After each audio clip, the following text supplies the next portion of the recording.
ស្វាគមន៍មកកាន់កម្មវិធី I know ខ្ញុំដឹងគ្រប់រឿងនិយាយទៅថ្ងៃហ្នឹងខ្ញុំជាមួយនឹងកញ្ញាបុស្បាដឹងរឿងគ្រប់យ៉ាងដឹងរឿងអីអត់ដឹងគ្រប់រឿងណាស់តែជីវិតគេជីវិតអ្នកដទៃខ្ញុំដឹងតែទាំងអស់ណា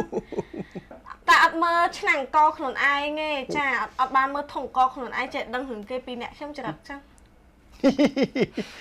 ខ្ញុំដឹងស្អីក៏ខ្ញុំដឹងដែរទោះអ្នកទាំងអស់គ្នា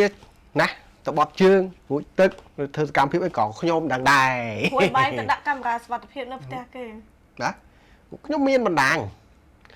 គឺបណ្ដាញស៊ើបអង្កេតពិសេសនោះគឺបងប្អូនដែលភ្លេចខ្លួនចូលតាមសាធារណៈអីទៅជាប់កាមេរ៉ា record អីទៅឃើញមុខហ្មងច្បាស់ចេះចេះមកមនុស្សរោគចិត្តអូខេថ្ងៃនេះខ្ញុំដឹងរឿងមួយចង់ចែករំលែកឲ្យអ្នកទាំងអស់គ្នាចាំមើលកញ្ញាបុស្បាក៏ដឹងដែរអត់ណោះដាក់មករឿងស្អីក៏ដឹងដែរថាជីវិតខ្ញុំនឹងដើរទៅតាមដានរឿងគេទេតនិយាយមករឿងអីគិតថាគាត់ដឹងជាអត់ផុតទេជាអត់ផុតពីខ្ញុំទេខ្ញុំទៅបានទទួលព័ត៌មានថ្មីដែលគេទៅផុសថ្ងៃមុននេះគេនិយាយថាណាអ្នកភ្លូអ៊ីនសើប្រុសស្អាតស៊ីបានបង្ហាញជាសាធារណៈដល់អ្នកគ្រប់ត្រូលជាច្រើនណាឲ្យឃើញសកម្មភាពពួកគេជាមួយនរណាគេដឹងអត់មីស្ទ័រសៀណា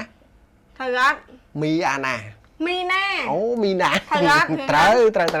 ថាស្អីក៏ខ្ញុំដឹងដែរតោះនិយាយតនិយាយទៅគេបង្ហាញពីសកម្មភាពស្និទ្ធស្នាលចង់បញ្ជាក់ថាពួកគេទាំងពីរហ្នឹងគឺជាដៃគូសម្រាប់ទៅអនាគតដែលបន្ទាប់ពីហេងវិសាលដែលគាត់បានរៀបការជាមួយសេនីអញ្ចឹងចាំមើលតើពីរនាក់ហ្នឹងណាដឹងទេថាពីរនាក់ហ្នឹងណាអាចរៀបការមួយគ្នាមែនអូខេខ្ញុំដឹងប៉ុណ្្នឹងឯងដឹងឥឡូវរឿងខ្ញុំមិនដឹងដែរអត់ដឹងអត់ចង់ដឹងអត់ចង់ដឹងហ្មងមកពីអត់ដឹងនិយាយចឹងថានិយាយថាបងនីកូស្គាល់បងនីកូហ៎អូនីកូបងនីកូតារាចម្រៀងល្បីស្រុកខ្មែរយើងហ៎ថ្ងៃមុនហ្នឹងណាគាត់ជាមួយនឹងអាជីនីប្អូនបងជូប៊ីណគេទៅថតរូបរបៀបស្លៀកពាក់ចេញមកឡើងដូច pre wedding ហ្មងណាហើយក៏ពេលហ្នឹងបងនីកូក៏ប្រហោះគាត់ថាគាត់ទៅសេះ caption ថាឈុតដើរលេងសម័យ Daddy អូ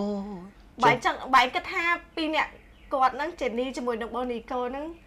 ស្រឡាញ់គ្នាមែនគេថត pre wedding មែនឬក៏គាត់តែគេថត sport ពាណិជ្ជកម្មអីទេចឹងដឹងអត់ដឹងភាគច្រើននីកូគាត់ដូចអត់សូវចូលចិត្តគាត់ដូចញីកូមកវាយដល់ផ្ទះមកបងនិយាយលេងឯងការពិតអានេះជារឿងគូជីវិតរបស់ពួកគាត់អញ្ចឹងអានេះជាព័ត៌មានមួយដែលបង្ហើបភីតែបន្តិចទៀតយើងប្រហែលជាអាចដឹងរឿងល្អៗពីពួកគាត់តែឥឡូវសួរមួយឯងបងវត្តចិត្តមកឯងវាយទេថាគាត់ថត pre wedding មែនឬក៏គាត់តែជាការងារតែការងារហើយខ្ញុំថាថត pre wedding មែនការងារ pre wedding ការងារ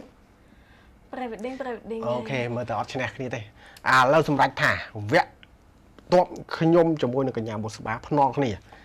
ចាំមើលតើកញ្ញាបុស្បាអាចឈ្នះខ្ញុំទេខ្ញុំគ្រប់ត្រូលថា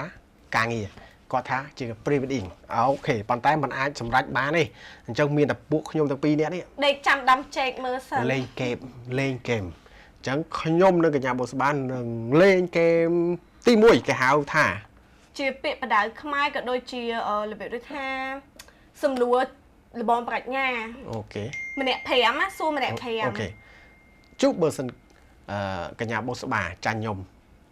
អូខេអញ្ចឹងវាជាការងារទៅអត់ចាវាមិនមែនជា pre wedding ទេ